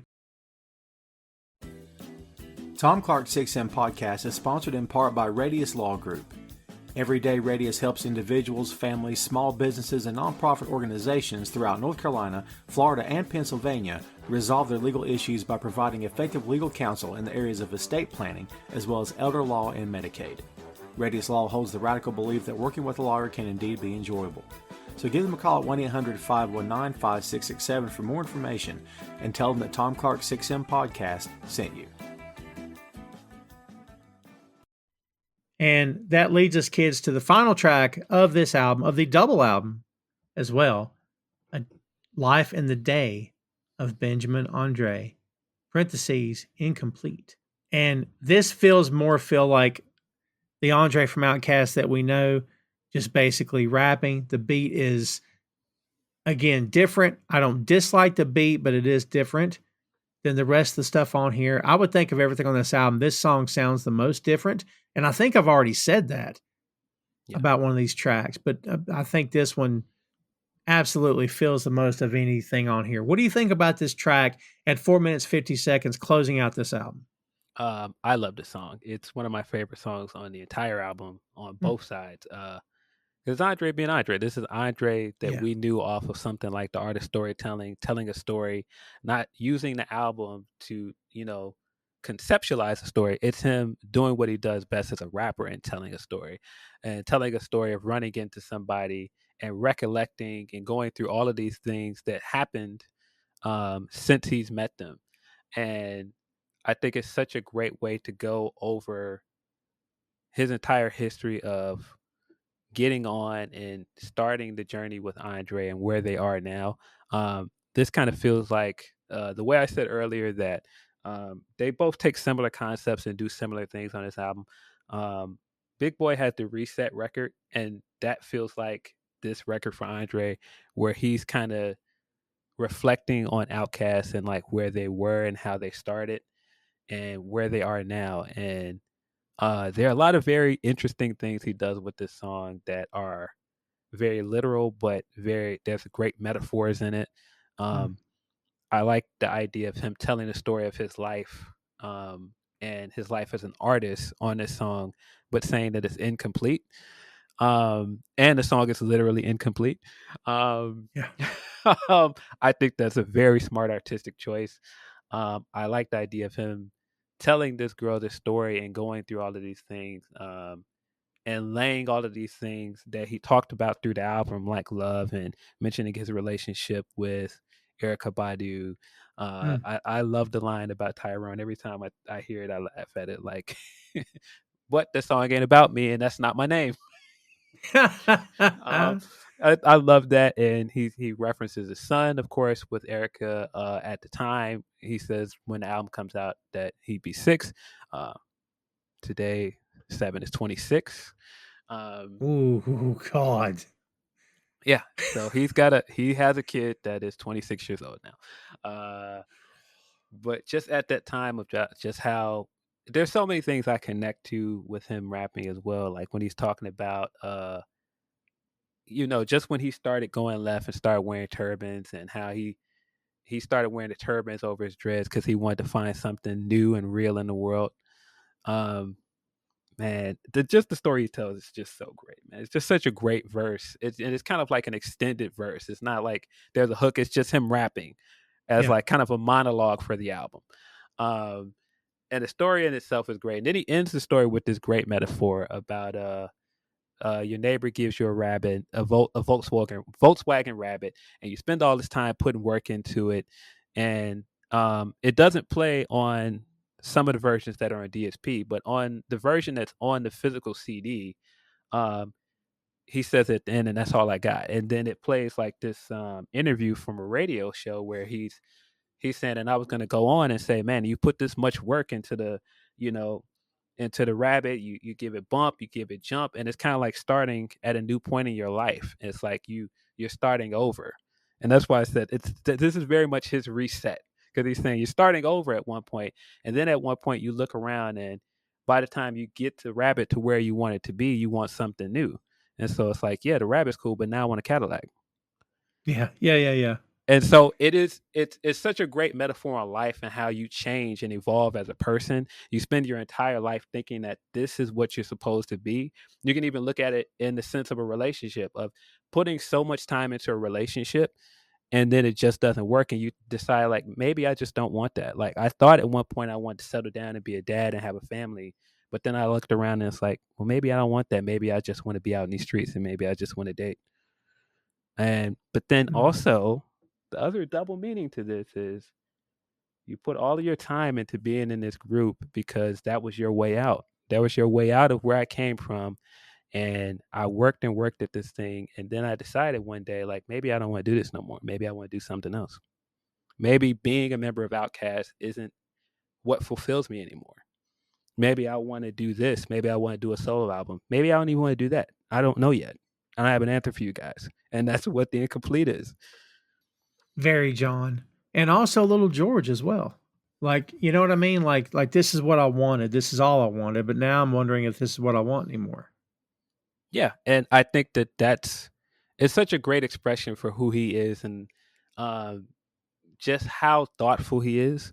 Um, but it also just shows like the distance between him and Big Boy, and it's kind of sad in some ways, but it's real. It's that I Mm, don't think it's a matter of that he's saying I don't want to make music with my brother anymore. This guy that I built this thing with.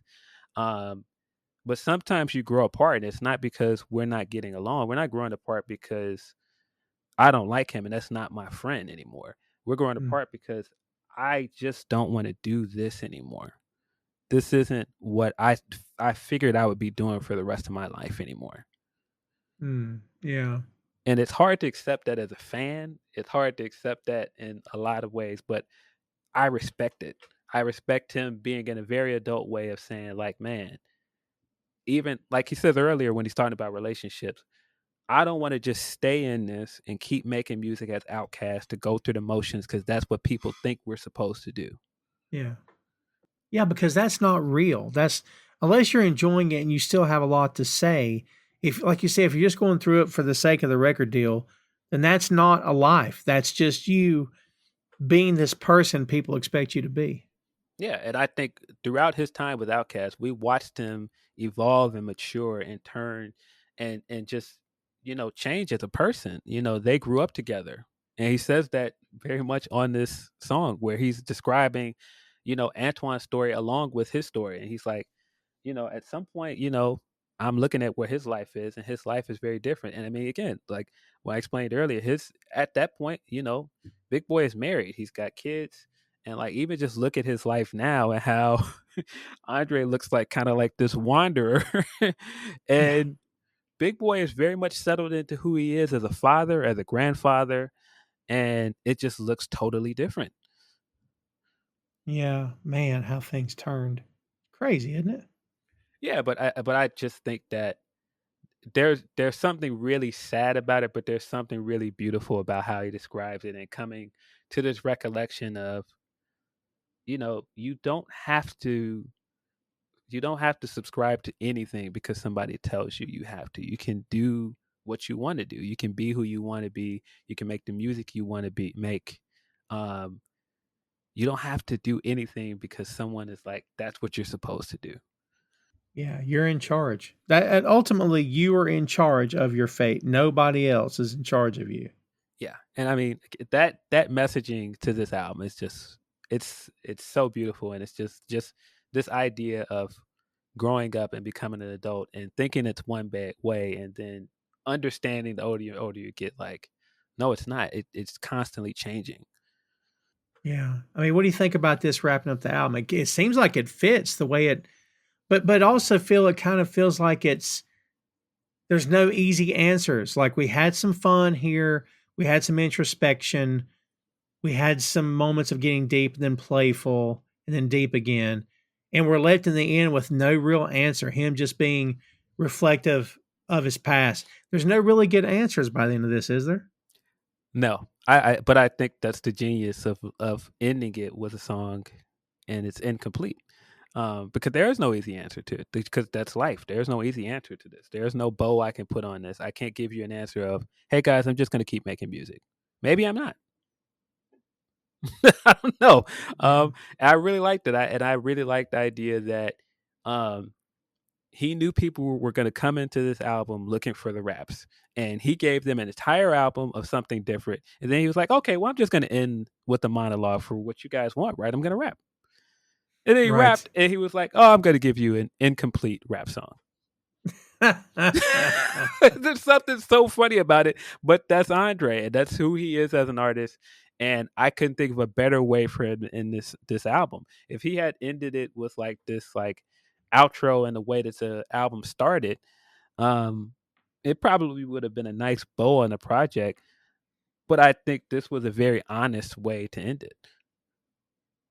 Yeah. I mean, he doesn't really like the. Does he do anything anymore? Like, I don't think he's in the public eye at all anymore, is he? Every now and then he'll drop a verse on somebody's album, or he'll pop up out of nowhere and put a verse on something or put out music. Um, Again, it's bittersweet because he puts out music sometimes and it's like, man, I wonder where Andre's headspace is. And then he'll put out something like Me and My, and he's talking about his parents, and both his parents are gone. And it's just so very sad to listen to. It's Hmm. like, man, I hope Andre's okay. um, Yeah, uh, yeah. he put out a verse on one of Kanye's albums. And I believe it's on one of the Donda albums. Of course, Donda is about Kanye's mother. So he puts a verse on there about his mother, and it's very beautiful. Um, and I don't think it makes the album. It doesn't, but it was released later. But it's such a great verse. Mm. Every time a verse comes out and you get back to his storytelling and just his way of crafting a verse, it's like, man, just put some music out, man. I don't care if it's just like a 2 or 3 song EP or something. Just put something out, man. Yeah, really. But I mean, every feature he's put out has been incredible, man. He's just, I with no exaggeration would say he's one of the best rappers ever. I agree with that. Yeah. Yeah, because I mean, my my criteria for you know not only rappers but musicians. Yeah, I mean, do I recognize them? For me personally, can I recognize or do they have a notable sound? Are they And I listen to some musicians on not just rock but rap, jazz, whatever. Like when two or three guys sound identical, they might be great. They might be writing beautifully written stuff, but in my head, I'm like, I can't. I don't know. I can't. I don't know. In terms of where I list them, like Andre doesn't really sound like anybody else. He's got his own style, man. No, no, one of the best storytellers in hip hop history as well, in my opinion. Yeah, I agree with that. I agree with that. Well, kids, there you have it. 21 tracks later, and we have wrapped up Speaker Box, The Love Below, from the band formerly known as Outkast. Man, I'm hoping one day, Phil, we get something from these guys together. I don't know. Um, I've never seen Guns N' Roses live, and when Axl went nuts and kind of fired the whole band because he went on this massive ego trip. Like, how do you fire Slash again? All right. But Yeah. now they're back together for the past few years.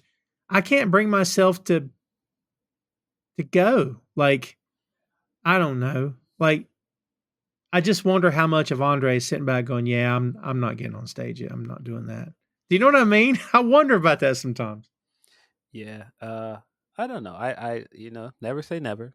Sure. Maybe one day they will tour again. Maybe they'll do like a one night only thing somewhere. Um, but again, I feel like it's up to Andre. I think Andre is the ultimate decider in this because I think if you call Big Boy tomorrow, it's like, hey, you guys want to do an Outcast reunion show? He'd be like, absolutely. Mm, Good. That's yeah. just the vibe I get from him. Everything is easy going. Everything is just like, sure. Right, right, right. Yeah. Andre strikes me as I don't want to do it if it's not right. Yeah, yeah, exactly. Yeah, yeah. The stars had to line up. Yeah. It's got to be the right vibe, in other words. We've talked a lot about the Beatles, man. I remember seeing those clips of, when they stopped touring and just went back in the studio and John's like and but then when the band split, I can't remember which time this quote happened. Basically the quote was something to the effect of, you still have the albums. Like you don't really have us anymore, but you still have the albums. I'm sorry if that doesn't make you happy. I'm like, well, all right, man. Like if that's what we got, maybe that's all we got here, Phil, for these guys' legacy is just the discography they left behind, man. So, Yeah, and I mean, I think that they've left a big impact on hip hop. There are so many artists that they've influenced. mm, Um, they have created a legacy. Andre has created a legacy on his own and as a member of this group. Um, Man, I really want another Outkast album, yeah, but same. maybe one day we'll get one. Maybe we won't. I don't know. They wouldn't even have to tour. I mean, honestly, if they just did an album and appeared on like, Jimmy Kimmel Live or something, like I'd be okay with that. That'd be enough for me. I mean, just to have an album to listen to, that'd be great. So, yeah. Well, we'll see. Stranger, like you said, stranger things have happened, man. So we'll have to see how it goes. I'm glad we did this. It was a long time coming. Like we said on the Speaker Box episode, this album turned 20 in 2023, which makes me feel even older.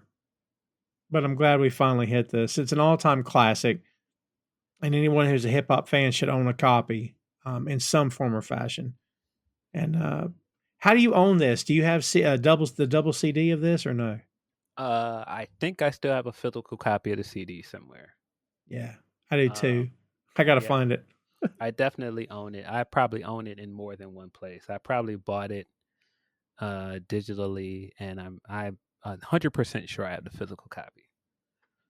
This might be a good album to own. I may get the album one of these days. I definitely have the CD. Man, I have like 500 CDs that I don't know what to do with now. Got one of those big CD books with all the CDs in it.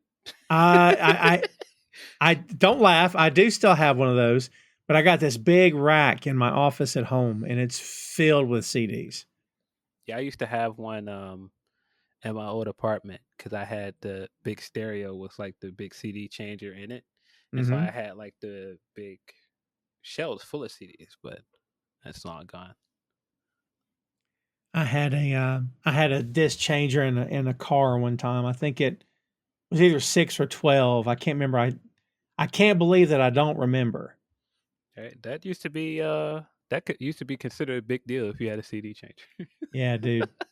It definitely was. Yeah, for sure. Like, it's a big deal. Man, how times have changed, man.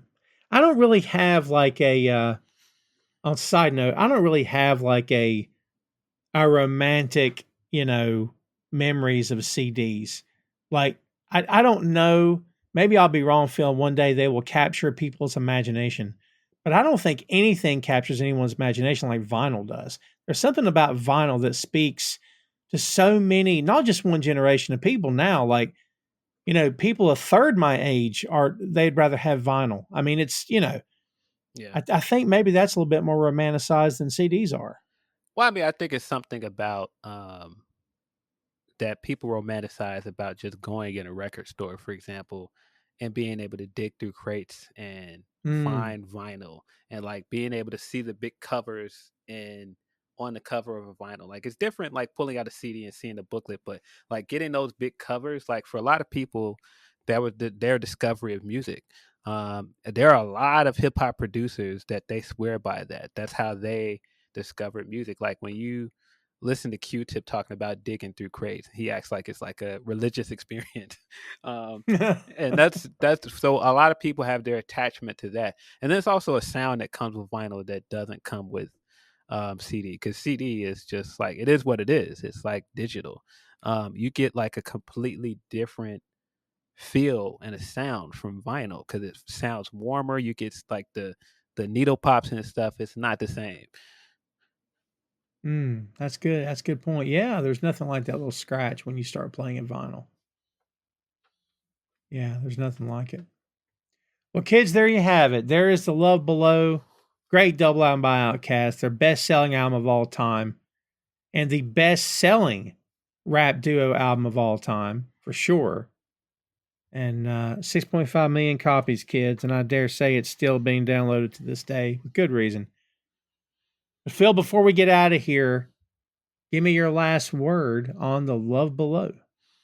Uh, Absolutely brilliant album. I don't care how many times I've listened to this album. I feel like I discover something new every time I listen to it, and I kind of get a different experience from it, depending on when I've listened to it. Like my listening experience to Love Below when it first came out in college, compared to listening to it in my 30s, is completely different. Because there's so many things that I didn't understand and couldn't relate to at that time that I absolutely relate to now. And I think Mm. that's the mark of a great album and the mark of a great storyteller.